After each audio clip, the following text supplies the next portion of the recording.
கர்த்தருடைய பரிசுத்த நாமத்திற்கு மகிமை உண்டாவதாக. தமிழ்நாடு அசெம்பிளிஸ் ஆஃப் காட் சபையில் வழங்கும் வாழ்வு தரும் இயேசு என்ற நிகழ்ச்சிக்கு உங்களை அன்போடு அழைக்கிறோம்.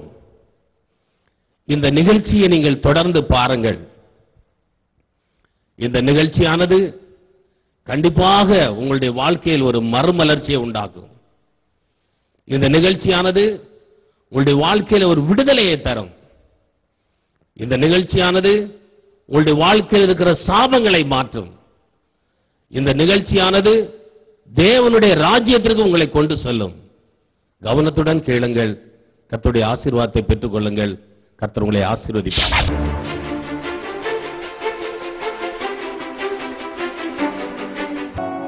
இன்னும் துதிப்பேன், இன்னும் போற்றுவேன், இன்னும் உம்மை ஆராதிப்பேன். இன்னும் துதிப்பேன், இன்னும் போற்றுவேன், இன்னும் உம்மை ஆராதிப்பேன்.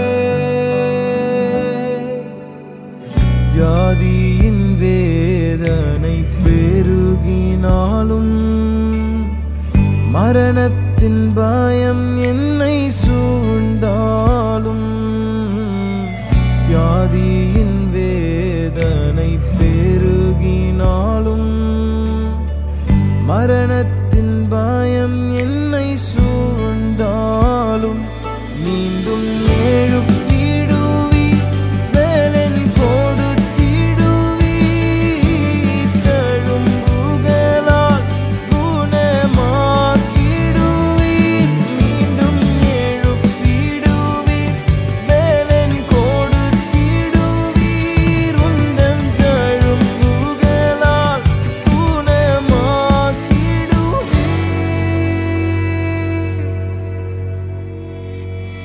இன்னும் துதிப்பேன், இன்னும் போற்றுவேன், இன்னும் உம்மை ஆராதிப்பேன். இன்னும் துதிப்பேன், இன்னும் போற்றுவேன், இன்னும் உம்மை ஆராதிப்பேன்.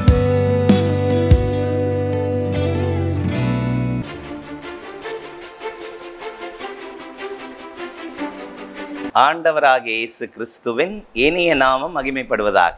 வாழ்வு தரும் இயேசு என்கிற அந்த நிகழ்ச்சிக்கு உங்களை அன்போடு வரவேற்கிறோம். இந்த புதிய மாதத்திலும் கர்த்தர் கொடுக்கிற வாக்குத்தத்த வார்த்தைகளை உங்கள் மத்தியிலே சொல்வதிலே நான் பெருமகிழ்ச்சி அடைகிறேன். இந்த நாளுக்குரிய தியானமாக யாத்ராகமத்தின் புஸ்தகம் 3ஆம் அதிகாரம் 12ஆம் வசனத்தை நீங்கள் எடுத்துக்கொள்ளுங்கள். நான் உங்களுக்காக வாசிக்கிறேன். அதற்கு அவர், நான் உன்னுடனே இருப்பேன், நீ என் ஜனத்தை எகிப்திலிருந்து அழைத்து வந்த பின் நீங்கள் இந்த மலையில் தேவனுக்கு ஆராதனை செய்வீர்கள். நான் உன்னை அனுப்பினேன் என்பதற்கு இதுவே அடையாளம் என்றார். ஆண்டவருடைய நல்ல நாமம் மகிமைப்படுவதாக. கர்த்தர் மோசேயை பார்த்து சொன்ன ஒரு அற்புதமான வார்த்தை இந்த புதிய மாதத்தினுடைய வாக்குத்தத்தமாக அமைவதை நினைத்து நான் மிகுந்த மகிழ்ச்சி அடைகிறேன். அதற்கு கர்த்தர், நான் உன்னுடனே இருப்பேன், நீ என் ஜனத்தை எகிப்திலிருந்து அழைத்து வந்த பின்பு இந்த மலையில் எனக்கு ஆராதனை செய்வீர்கள். நான் உன்னை அனுப்பினேன் என்பதற்கு இதுவே அடையாளம் என்றார். ஆண்டவருடைய நல்ல நாமம் மகிமைப்படுவதாக. இந்த புதிய மாதத்திலும் கர்த்தர் கொடுக்கிற ஒரு அற்புதமான வாக்குத்தத்தம், நான் உன்னுடனே இருப்பேன். அல்லேலூயா. நான் உன்னோடு கூட இருப்பேன் என்று ஆண்டவர் இந்த புதிய மாதத்தில் நம்மை பலப்படுத்துகிறார், நம்மை திடப்படுத்துகிறார், தைரியப்படுத்துகிறார். இந்த சத்தத்தை கேட்டுக்கொண்டிருக்கிற அன்பு சகோதரனே, சகோதரியே, இந்த சத்தத்தை கேட்டுக்கொண்டிருக்கிற ஊழியக்காரரே, ஊழியக்காரியே, நான் உன்னோடு கூட இருப்பேன். எத்தனை அசைக்க முடியாத அற்புதமான தேவனுடைய வார்த்தைகளுக்காக நான் கர்த்தரை ஸ்தோத்திரிக்கிறேன். ஆண்டவருடைய நல்ல நாமம் மகிமைப்படுவதாக. இந்த புதிய மாதத்திலும் கர்த்தர் கொடுக்கிற இந்த வார்த்தைகளை இந்த மாதத்தில் மட்டுமல்ல, இந்த வருடத்தில் மட்டுமல்ல, வாழ்நாள் முழுவதும் நாம் சொல்லி நாம் பலப்பட வேண்டிய வார்த்தை, கர்த்தர் என்னுடனே இருப்பேன் என்று வாக்கு பண்ணியிருக்கிறார். வாக்கு பண்ணினவர் அவர் என்னோடு கூட இருக்கிறார் என்று முழு மனதோடு ஆணித்தரமாக நாம் அதை விசுவாசிப்போமானால் விசுவாசிக்கிறவர்களுக்கு எல்லாம் கூடும். அல்லேலூயா. இந்த புதிய மாதத்தினுடைய வாக்குத்தத்தத்தை உரிமை பாராட்டி சொல்லுங்கள். அவர் என்னோடு கூட இருப்பேன் என்று சொல்லியிருக்கிறார். மோசேயை பார்த்து கர்த்தர் சொன்ன அற்புதமான தேவனுடைய வார்த்தை அது எனக்குரியது என்று நீங்கள் விசுவாசத்தோடு உரிமை பாராட்டி அவைகளை நீங்கள் எடுத்துக்கொள்ளலாம் என்று நான் உங்களுக்கு சொல்கிறேன். நான் உன்னுடனே இருப்பேன் என்று மோசேயை பார்த்து கர்த்தர் சொன்ன வார்த்தை எதிர்காலத்தை குறிக்கக்கூடியதாக இருந்தாலும் நாம் ஆராதிக்கிற ஜீவனுள்ள தேவன் முக்காலத்துக்கு உரியவர். எபிரேயர் 13:8 சொல்கிறது, இயேசு கிறிஸ்து நேற்றும் இன்றும் என்றும் மாறாதவர். அல்லேலூயா. அவர் என்னுடனே இருந்தார், அவர் என்னுடனே இருக்கிறார், அவர் என்னுடனே இருப்பார். அல்லேலூயா. தேவனுடைய வார்த்தைகளை ஆணித்தரமாக உளமாற நீங்கள் உரிமை பாராட்டி பற்றி கொள்வீர்களானால் கர்த்தருடைய வார்த்தைகள் நிச்சயமாய் நம்மை பலப்படுத்தக்கூடியதாக இருக்கிறது. ஆமென். யாத்ராகமம் 3:13 பாருங்கள். அப்பொழுது மோசே தேவனை நோக்கி, நான் இஸ்ரவேல் புத்திரரிடத்தில் போய் உங்கள் பிதாக்களுடைய தேவன் உங்களிடத்தில் என்னை அனுப்பினார் என்று அவர்களுக்கு சொல்லும் பொழுது அவருடைய நாமம் என்ன என்று அவர்கள் என்னிடத்தில் கேட்டால் நான் அவர்களுக்கு என்ன சொல்லுவேன்? நான் உன்னை பார்வோனிடத்திற்கு அனுப்ப போகிறேன், வா என்று சொன்ன பொழுது மோசே தேவனை நோக்கி கேட்கிறான், உன்னை அனுப்பினவருடைய நாமம் என்ன என்று கேட்டால் நான் என்ன சொல்லுவது? உம்முடைய நாமத்தை எனக்கு சொல்ல வேண்டும் என்று தேவ சன்னிதானத்தில் அவன் கேட்ட பொழுது யாத்ராகமம் 3:14 பாருங்கள். அதற்கு தேவன் இருக்கிறவராகவே இருக்கிறேன் என்று மோசேயுடனே சொல்லி, இருக்கிறேன் என்பவர் என்னை உங்களிடத்தில் அனுப்பினார் என்று இஸ்ரவேல் புத்திரரிடத்தில் சொல்வாயாக. God said to Moses, I am who I am. And he said, says this to the people of Israel, I am has sent me to you. இருக்கிறவராகவே இருக்கிறேன் என்பவர் என்னை உங்களிடத்தில் அனுப்பினார் என்று சொல்லு என்று மோசேயை கர்த்தர் திடப்படுத்துகிறார், தைரியப்படுத்துகிறார். எத்தனை அருமை பாருங்கள். மத்தேயு 28 அதிகாரத்தினுடைய 20 வசனத்தை பாருங்கள். நான் உங்களுக்கு கட்டளையிட்ட யாவையும் அவர்கள் கை கொள்ளும்படி அவர்களுக்கு உபதேசம் பண்ணுங்கள். இதோ உலகத்தின் முடிவு பரியந்தம் சகல நாட்களிலும் நான் உங்களோடு கூட இருக்கிறேன். ஹல்லேலூயா. நாம் ஆராதிக்கிற அற்புதமான தேவன் சகல நாட்களிலும் நம்மோடு கூட இருக்கிறவர். ஆமென். ஹல்லேலூயா. அவர் நிச்சயமாக உங்களோடு கூட இருப்பார். விசுவாசியுங்கள். தேவனுடைய வார்த்தைகளை விசுவாசியுங்கள். தேவனுடைய வாக்குத்தத்தங்கள் எல்லாம் கிறிஸ்து இயேசுவுக்குள் ஆம் என்றும் ஆமென் என்றும் இருக்கிறது என்று பரிசுத்த வேதம் சொல்லுகிறதே. ஆண்டவருடைய நல்ல நாமம் மகிமைப்படுவதாக. அல்லேலூயா. நான் உன்னுடனே இருப்பேன் என்று ஆண்டவர் வாக்கு பண்ணுகிறார். பாருங்கள், இந்த வாக்குத்தத்தம் எல்லாருக்குரியதா? ஒவ்வொரு வாக்குத்தத்தத்திலும் ஒரு கட்டளை ஒன்று உண்டு என்பதை நாம் மறந்துவிடக்கூடாது. இந்த வாக்குத்தத்தத்தில் அடங்கி இருக்கிற கட்டளை என்ன? யாத்ராகமம் 3:3 பாருங்கள். அப்பொழுது மோசே, இந்த முட்செடி வெந்து போகாதிருக்கிறது என்ன? நான் கிட்ட போய் அந்த அற்புத காட்சியை பார்ப்பேன் என்றான். பாருங்கள், நான் கிட்ட போய் அந்த அற்புத காட்சியை பார்ப்பேன். அறிய வேண்டும், தேவனை, தெய்வீக காரியங்களை அறிந்து கொள்ள வேண்டும் என்று ஆவல் உடையவர்களுக்கு கொடுக்கப்பட்ட வாக்குத்தத்தம். ஆமென். எத்தனை ஆச்சரியம். நான் உன்னுடனே இருப்பேன்.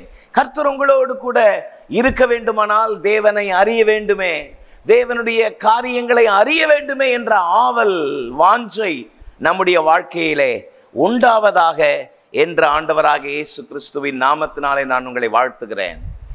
நான் கிட்ட போய் பார்ப்பேன் என்று கிட்ட போனான், அழைப்பை பெற்றான், தேவனுக்காக அர்ப்பணித்தான். அல்லேலூயா. எத்தனை ஆச்சரியம், எத்தனை ஆச்சரியம். இந்த யாத்ராகமம் 3 அதிகாரத்தில் நான் உன்னோடு கூட இருப்பேன் என்று ஆண்டவர் மோசேயை பார்த்து சொல்லும் பொழுது கர்த்தருடைய அற்புதமான அனுகிரகத்தை, ஆசீர்வாதத்தை மோசே பெற்றுக்கொண்டான். இந்த யாத்திராகமம் 3ஆம் அதிகாரத்தில் நான் உன்னோடு கூட இருப்பேன் என்கிற ஆசீர்வாதத்தை எப்படியெல்லாம் மோசே பெற்றுக்கொண்டான்? 3 காரியத்தை சொல்கிறேன். நம்பர் 1, பயத்தை போக்க உன்னோடு இருப்பேன். நம்பர் 2, பாவத்தை போக்க உன்னோடு இருப்பேன். நம்பர் 3, பரமனை துதிக்க உன்னோடு இருப்பேன். அதற்கு அவர் நான் உன்னோடு இருப்பேன். அல்லேலூயா. நம்பர் 1, பயத்தை போக்க நான் உன்னோடு இருப்பேன். யாத்திராகமம் 3:12 வாசித்தோம்.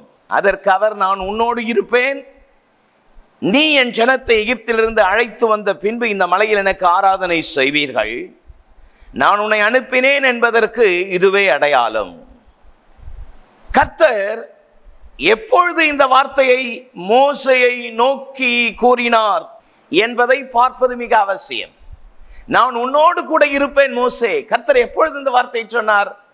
யாத்திராகமம் 3:9 பாருங்கள். இப்பொழுதும் இஸ்ரவேல் புத்திரரின் கூக்குரல் என் சந்நிதியில் வந்து எட்டினது, எகிப்தியர் அவர்களை ஒடுக்குகிற ஒடுக்குதலை கண்டேன். 10ஆம் வசனம், நீ இஸ்ரவேல் புத்திரராகிய என் ஜனத்தை எகிப்திலிருந்து அழைத்து வரும்படி உன்னை பார்வோனிடத்திற்கு அனுப்புவேன், வா என்றார். 11ஆம் வசனம், அப்பொழுது மோசே தேவனை நோக்கி பார்வோனிடத்திற்கு போகவும் இஸ்ரவேல் புத்திரரை எகிப்திலிருந்து அழைத்து வரவும் நான் எம்மாத்திரம் என்றான். ஹல்லேலூயா. பாருங்கள், நான் பார்வோனிடத்திற்கு போகவும் எகிப்திலிருந்து இஸ்ரவேல் ஜனங்களை அழைத்து கொண்டு வருவதற்கு நான் எம்மாத்திரம் என்று தேவ சமூகத்திலே மோசே கதறுகிற அந்த கதறுதலை நாம் இந்த இடத்திலே பார்க்க முடிகிறது. நான் எம்மாத்திரம் என்று அவனுக்குள்ளிருந்த ஒரு பயம், ஒரு நடுக்கம், ஒரு விரக்தியை நாம் அந்த இடத்திலே பார்க்க முடிகிறது. பாருங்கள், யாத்திராகமம் 2ஆம் அதிகாரம் 11ஆம் வசனத்திலே மோசே பெரியவனான காலத்தில் தன் சகோதரரிடத்தில் போய் அவர்கள் சுமை சுமக்கிறதை பார்த்து தன் சகோதரராகிய எபிரேயரில் ஒருவனை ஒரு எகிப்தியன் அடிக்கிறதை கண்டு அங்கும் இங்கும் பார்த்து ஒருவரும் இல்லை என்று அறிந்து எகிப்தியனை வெட்டி அவனை மண்ணிலே புதைத்து போட்டான்.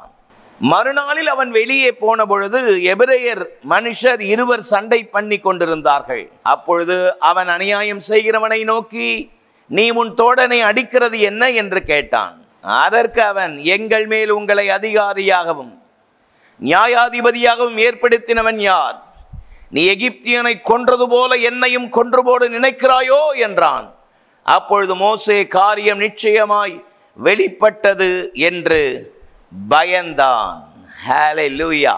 பாருங்கள், 3ஆம் அதிகாரத்திலே நான் உன்னை பார்வோனிடத்திற்கும் எகிப்திலிருந்து இஸ்ரவேல் ஜனங்களை அழைத்து கொண்டு போவதற்கும் உன்னை அனுப்புவேன், வா என்று சொன்ன பொழுது அவன் சொல்கிறான், நான் எம்மாத்திரம் ஆண்டவரே. அவனுக்குள்ள ஒரு பயமும் ஒரு விரக்தியை பார்க்கிறோம்.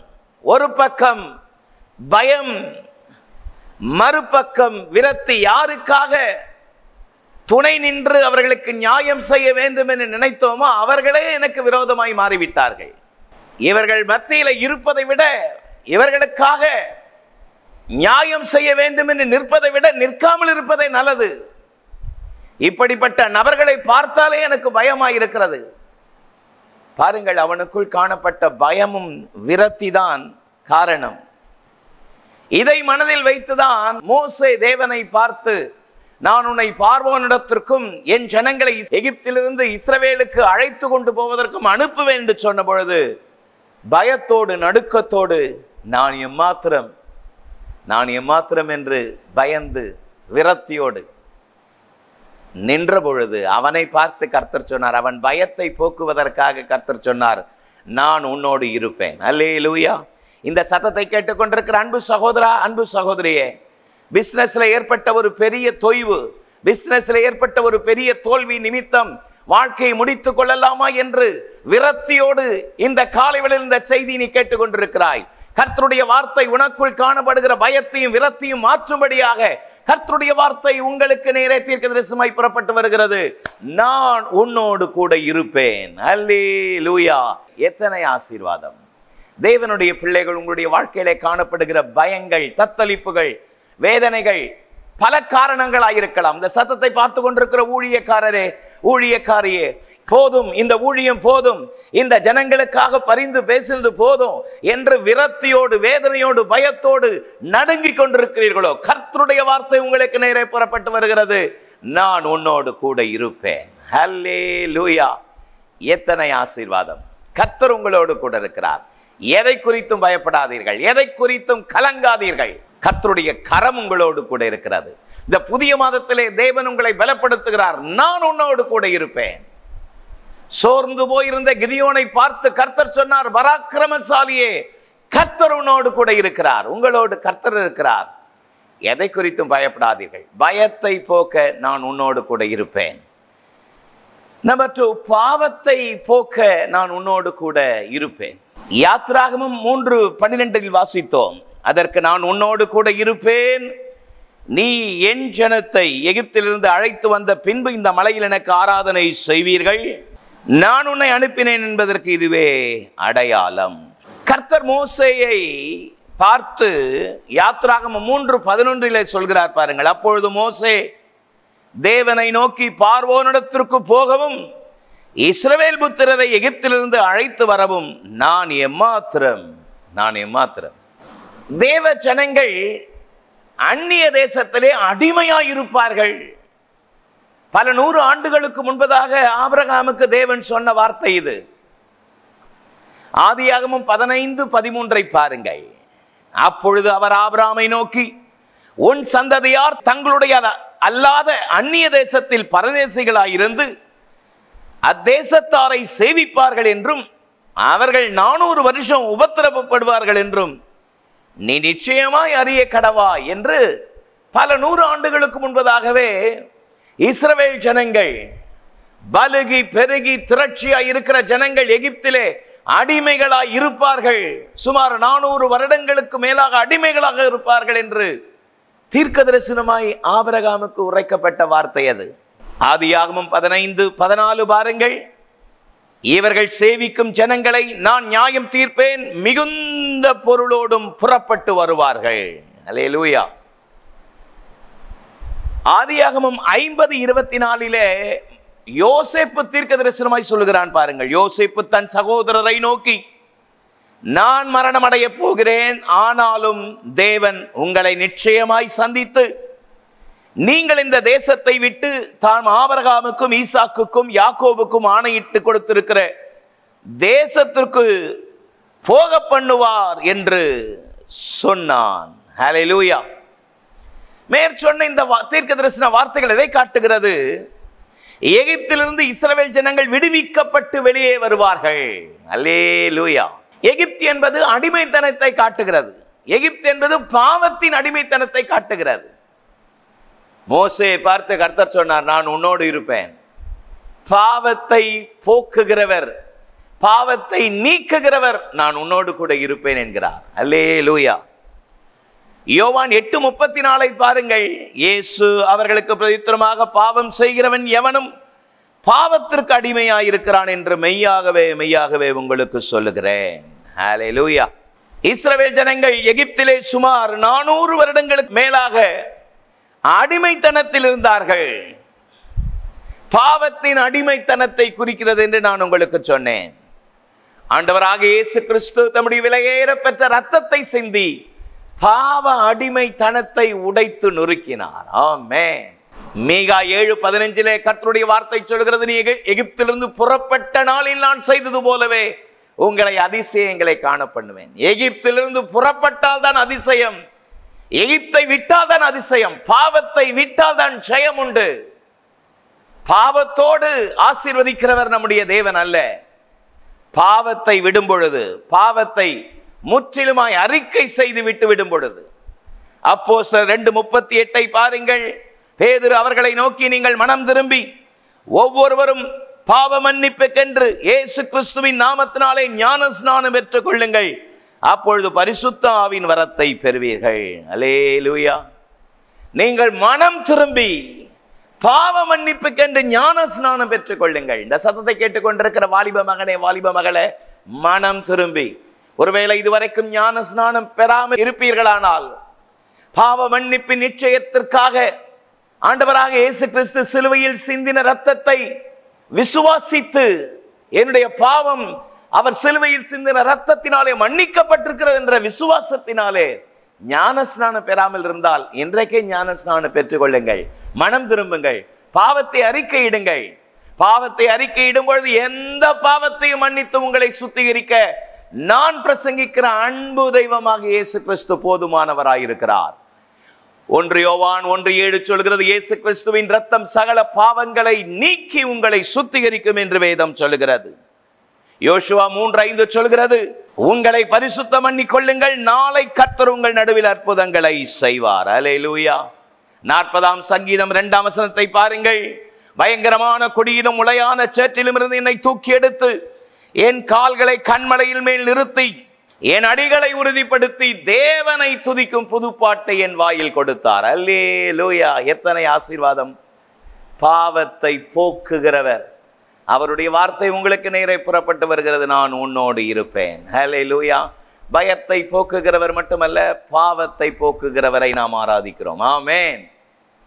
நீதிமொழிகள் 28:13 சொல்கிறது, தன் பாவங்களை மறைக்கிறவன் வாழ்வடைய மாட்டான், அவைகளை அறிக்கை செய்து விட்டு விடுகிறவன் இரக்கம் பெறுவான். இந்த காலை வேளையிலே கர்த்தருடைய அற்புதமான தேவ கரம் உங்களோடு கூட இருப்பதாக. 3வது, பரமனை துதிக்க அவர் கொடுக்கிற வார்த்தை, நான் உன்னோடு இருப்பேன்.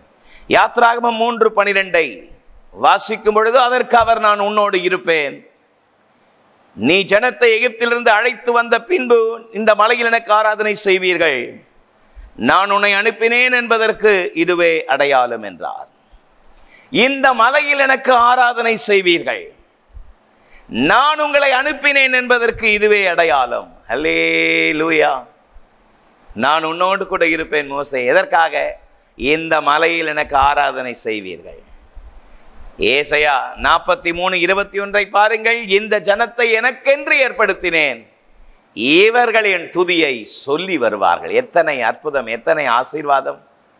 ஆண்டவருடைய அற்புதமான அனுக்கிரகம் இந்த காலை வேளையிலே.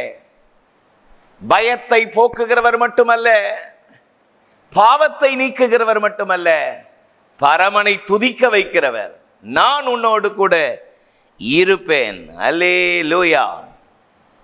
இஸ்ரவேல் ஜனங்களுடைய வாழ்க்கை கசப்பாய் மாறிற்று. தேவனை அவர்களால் துதிக்க முடியவில்லை. அவர்களுடைய ஜீவனை கசப்பான பிடிந்தெடுத்தார்கள். ஆமென். யாத்ராகமம் 5:2 பாருங்கள். அதற்கு பார்வோன் இஸ்ரவேலை போகவிட கர்த்தரின் வார்த்தை கேட்பதற்கு அவர் யார்? நான் கர்த்தரை அறியேன், நான் இஸ்ரவேலை போக விடுகிறதில்லை. பாருங்கள், ஒரு அடிமை தனப்படுத்தி துதிக்க விடாதபடி, ஜனங்கள் கர்த்தரை துதிக்க கூடாதபடி, துதிக்க விடாதபடி தடை செய்கிறவன் பார்வோன், பொல்லாத பிசாசு. இந்த சத்தத்தை கேட்டுக்கொண்டிருக்கிற அன்பு சகோதரியே, சகோதரனே, ஒரு காலத்தில் நீங்கள் கர்த்தரை ஆவியோடும் உண்மையோடும் துதித்து ஆராதித்த நாட்கள் எங்கே? கலாத்திய சபையை பார்த்து பவுல் வியந்து ஆச்சரியப்பட்டு கேட்கிறார். கலாத்தியர் 5:7, நீங்கள் நன்றாய் ஓடினீர்களே, உங்களை தடை செய்தவன் யார்? கலாத்தியர் 3:1, உங்களை மயக்கினவன் யார்? வெளிப்படுத்தல் 2ஆம் அதிகாரம் 5ஆம் வசனத்திலே ஆண்டவருடைய ஏக்கத்தை பாருங்கள். நீ ஆதியில் கொண்டிருந்த அன்பை விட்டாய் என்று உன் பேரில் எனக்கு ஒரு குறை உண்டு. எந்த இடத்தில் விழுந்தாய் என்பதை நினைத்து ஆதியில் செய்த கிரியைகளை செய்வாயாக. இந்த காலை வேளையில் இந்த சத்தத்தை கேட்கிற வாலிபனே, வாலிப மகளே, வீணான சிநேகம் உனக்கு வேண்டாம். பெற்றோர்களுக்கு மறைத்து மறைத்து அந்த சிநேகம் வேண்டாம். அது தேவன் ஒரு நாளும் அங்கீகரிப்பது அல்ல. கர்த்தர் உனக்கு ஒரு நல்ல எதிர்காலத்தை வைத்திருக்கிறார். உன் காலத்திற்கு முன்னே நீ ஏன் சாக வேண்டும்? கர்த்தர் உன்னை வாழ வைக்கிற ஒரு அன்பு தெய்வம். அவருடைய கரத்தை பற்றிக்கொள். இந்த மலையில் எனக்கு ஆராதனை செய்வீர்கள். கர்த்தர் தம்முடைய பிள்ளைகளை துதிக்க வைக்கிறவர். பொல்லாத பார்வோன் பல தடைகளை கொண்டு வருகிறவன், பல தடைகளை கொண்டு வருகிறவன். இஸ்ரவேல் ஜனங்களை தேவனை துதிக்க விடாதபடி அநேக தடைகளை கொண்டு வந்தான், அநேக தடைகளை கொண்டு வந்தான். ஆனால் கர்த்தர் மோசேயை பார்த்து சொன்ன அற்புதமான வார்த்தை பாருங்கள். இந்த மலையில் எனக்கு ஆராதனை செய்வீர்கள், நான் உன்னை அனுப்பினேன் என்பதற்கு இதுவே அடையாளம். நான் உன்னோடு கூட இருக்கிறேன் என்பதற்கு இதுதான் அடையாளம். ஹல்லேலூயா. பல 1000 ஆண்டுகளுக்கு பிறகு சமாரிய ஸ்திரீ இயேசுவை பார்த்து கேட்கிறார் பாருங்கள்.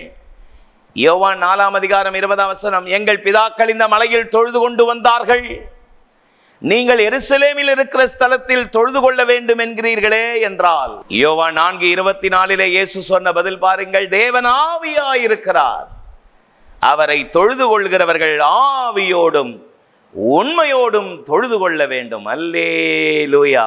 எத்தனை அற்புதம், எத்தனை ஆச்சரியம். பரமனை துதிக்க நான் உன்னோடு கூட இருப்பேன். ஆமென். கர்த்தர் நம்மை துதிக்க வைக்கிறவர்.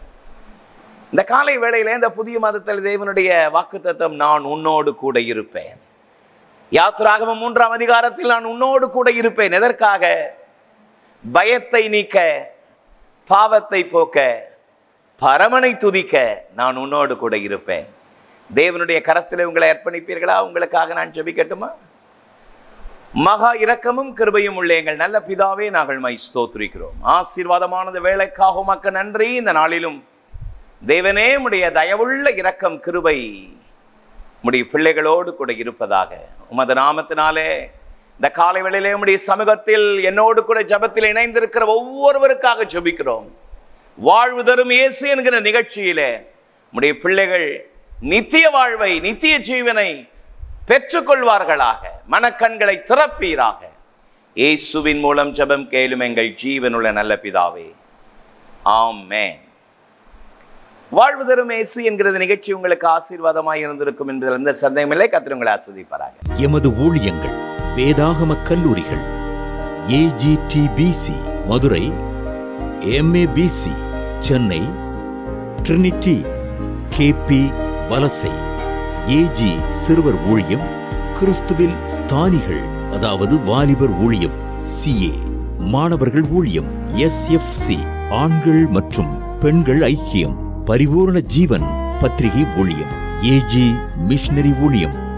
எமது தரிசனம் கிராமங்கள் தோறும் சபைகள், சபைகள் தோறும் பயிற்சி மையங்கள்.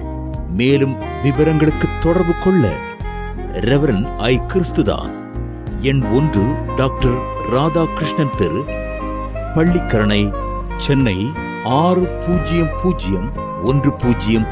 செல்போன் 9841298009 மற்றும் 9551181198. Email ichristdas@yahoo.co.in.